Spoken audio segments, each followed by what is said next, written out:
The slave said it was the holy woman curing people by her touch of their ailments, whereupon the princess, who had long desired to see Fatima, sent for her.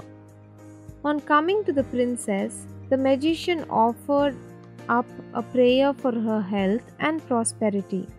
When he had done, the princess made him sit by her and begged him to stay with her always. The false Fatima, who wished for nothing better, consented, but kept his veil down for fear of discovery. The princess showed him the hall and asked him what he thought of it.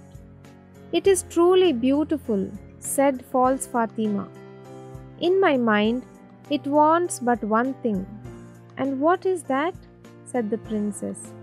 "If only a roc's egg," replied he, "were hung up from the middle of this dome, it would be the wonder of the world." After this, the princess could not think of nothing but the roc's egg. And when Aladdin returned from hunting, he found her in a very ill humor. He begged to know what was amiss, and she told him that all her pleasure in the hall was spoilt for want of a roc's egg hanging from the dome. "If that is all," replied Aladdin, "you shall soon be happy." He left her and rubbed the lamp, and when the genie appeared, commanded him to bring a roc's egg. The genie gave such a loud and terrible shriek that the hall shook. "Wretch!" he cried, "it is not enough that I have done everything for you, but you must command me to bring my master and hang him up in the midst of this dome? You and your wife and your palace deserve to be burned to ashes, but that this request does not come from you, but from the brother of the African magician whom you destroyed. He is now in your palace, disguised as a holy woman, whom he murdered. He it was who put that wish into your wife's head. Take care of yourself, for he means to kill you." So saying, the genie disappeared.